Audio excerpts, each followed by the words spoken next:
we don't even know if this is gonna work out. Got it. Welcome to MsMojo, and today we're counting down our picks for the storylines and character developments that were left hanging after How I Met Your Father's cancellation. If you're not yet caught up, beware of spoilers ahead. You guys didn't even get together. Get together? Well, that's a much longer story. Now, where was I? Number 10. Which other How I Met Your Mother characters might have made appearances? One of our favorite parts of the How I Met Your Mother spin-off is how seamlessly it exists in the same universe as its predecessor. Love your place. Thanks. It was a total score. We got it from this old married couple who posted it on the Wesleyan alumni group. We even got them to leave their swords. Wow, nice touch. Fans of the original could get a thrill from catching up with familiar faces like Becky and the Captain, Carl the bartender, Sandy Rivers, and Robin Scherbatsky. Back in the day, my friends and I wasted years in this very bar talking about our stupid love lives. I stop in here whenever I'm in the neighborhood. We also had an electric reunion with a somewhat reformed Barney Stinson. She is the best thing that ever happened to an idiot like me. The moment I saw her, I knew I had to change. Sure, Lily and Marshall get a shout-out of sorts in the pilot, but we have questions about their life since the original series wrapped up. And what about Ted and Tracy? This could have been a great opportunity to learn more about the mother of Ted's children, or at least afford viewers more time with her. I have to love this woman as much as I can, for as long as I can, and I can never stop loving her, not even for a second. Number 9. Are Ellen and Rachel endgame? Ellen and Rachel don't meet in a conventional manner, to say the least. I can't believe I've been beating myself up all day about pretending to know your grandma. Wait, you didn't know my grandma? Cut the crap! You're not a granddaughter. You're an elder frauder. Still, they end up dating and are an item for much of season 2. We loved their quirky vibes and how well suited they seemed to be to one another. So we were almost as heartbroken as Ellen to learn that Rachel was willing to move to New Jersey just to get some space from the relationship. To be honest, I need space from my girlfriend. What? What does she need space from? I have no clue. It turns out that they're not as on the same page as they thought, which leads to their breakup. That's part of the Ellen package. So, you need to decide. Do you take me as I am, or not take me at all? But is this it for good? We had hoped that maybe after some time, distance, and perspective, they'd get back together or at least become good friends. Maybe she'll come over and ask me if I want to jump on it, and then I'll say, take me back forever says what, and then she'll say what, and then she'll take me back, and then we'll bounce and bounce forever and ever and ever. Okay, this madness ends now. Justice for Ellen. Number 8. What is Goliath Corporation? At the end of season 1, Ellen interviews for a job at Goliath Market.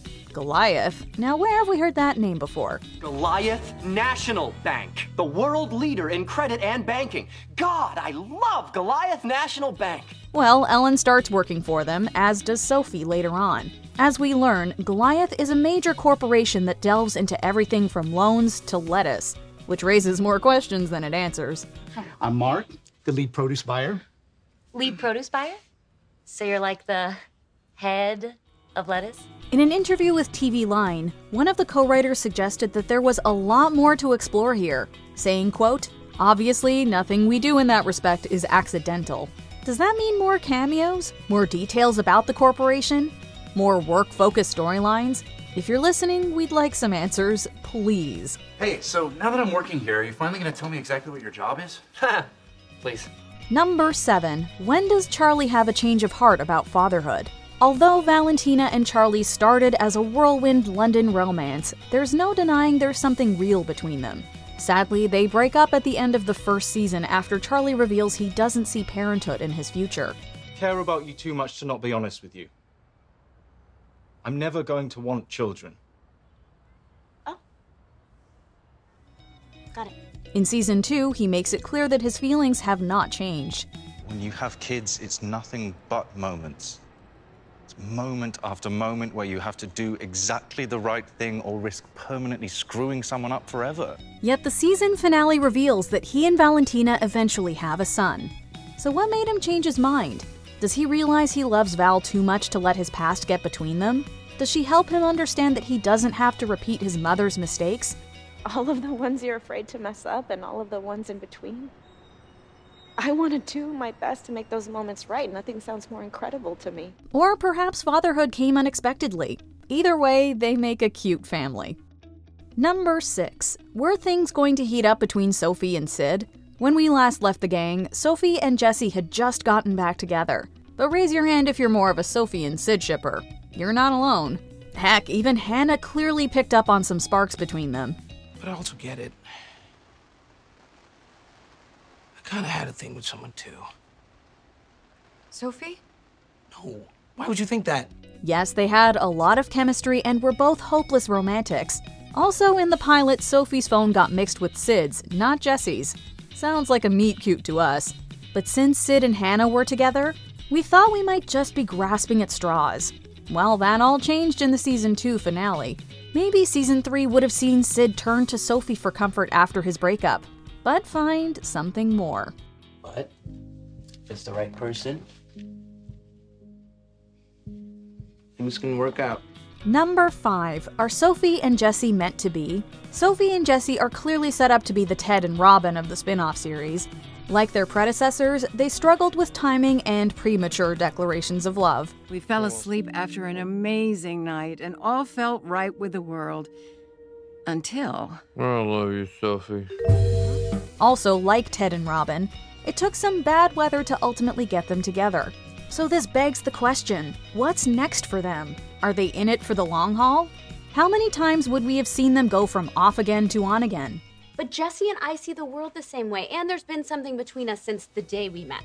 And is he the man Sophie ends up with, even if he isn't the father? Despite their undeniable chemistry, their relationship was often a hot mess. We're sure that watching them try and work through it would have been very entertaining. Maybe he's not such a bad guy, this Jesse. If I've learned anything at all about love, it's that timing is everything. Number 4. Are Sid and Hannah over for good? Sid and Hannah get engaged in the pilot episode, and by the season finale, they're married. Yet something told us that their vows wouldn't last forever. Indeed, in the season 2 finale, it's implied that they separate. The countless ways it could have gone down. Like, was it a snog? Was it a smooch? Was it a neck? Was it a mac? Was it straight down the barrel? It was Don't, Hannah! Like, literally anything you say right now is the wrong answer. Long distance takes its toll on the relationship, leading Sid to reevaluate whether or not the pair have a future together. But since nothing's explicitly said, we don't definitively know their relationship status. But you didn't use your packing cubes? Hannah, if you're so sure Eli was a one-time thing, what were you running from? Are they broken up, or perhaps just on a break? The devastated look on Sid's face suggests the former. But does that mean Hannah's out of the picture for good? And if so, could he have potentially rekindled things with Taylor? I mean, Hannah and I are doing our best, but this is not how I pictured our first year of marriage. It's really nice to talk to someone who gets it. Yeah, it is. Number 3. Was the ending headed in a similar direction as the original series? To say that the How I Met Your Mother finale was divisive would be a colossal understatement. Many of us hoped that the spin-off's writing team had taken notes to avoid the same pitfalls. But what if they hadn't? I haven't moved on either. You're right, I'm scared. I'm terrified. Actually, that you are gonna break my heart. I know, but I won't.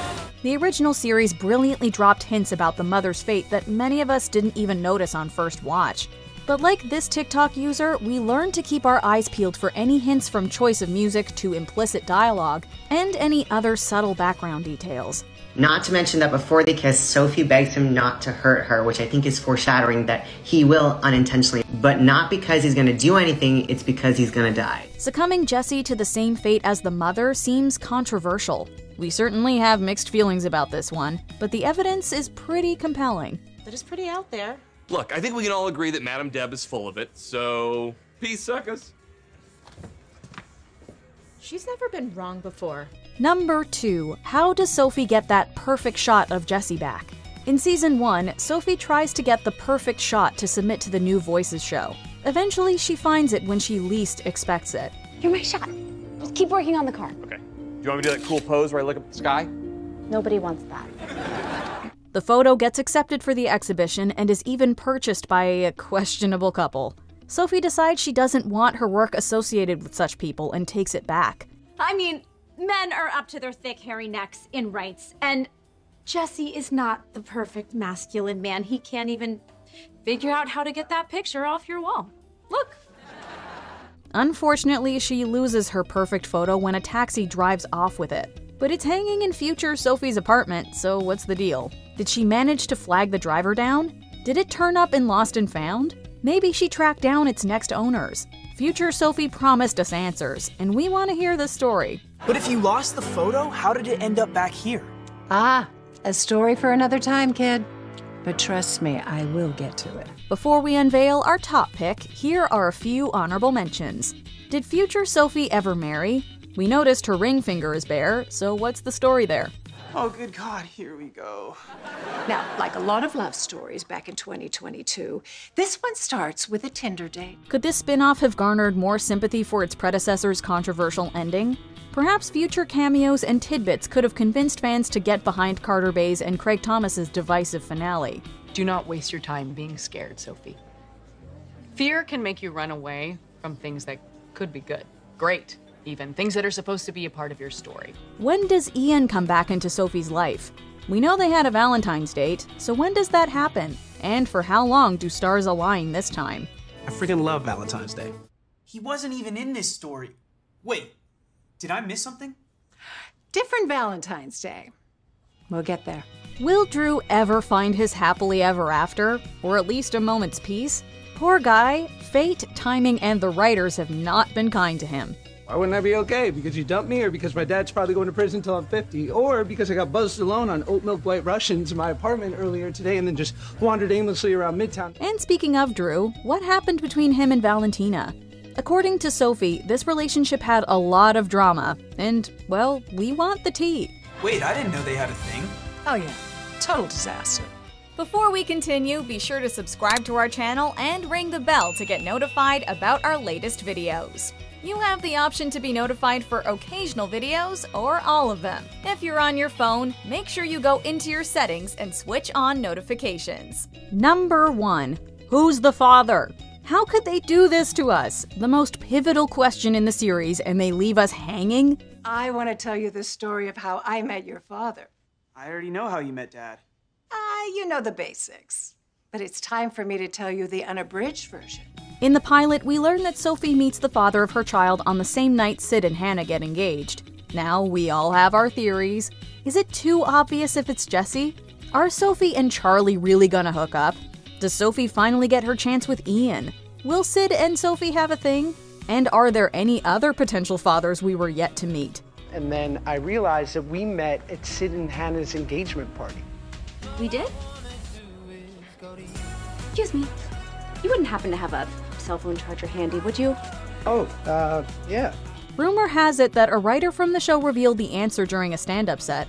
We don't know if he was joking or not, so we're still considering this infuriatingly unanswered. But you guys didn't even get together. Get together? Oh, that's a much longer story. Now, where was I? Which unanswered HIMYF question leaves you screaming into the abyss? Also, who do you think the father is? Let us know in the comments. I thought you were like obsessed with my story. Do you agree with our picks? Check out this other recent clip from MsMojo. And be sure to subscribe and ring the bell to be notified about our latest videos.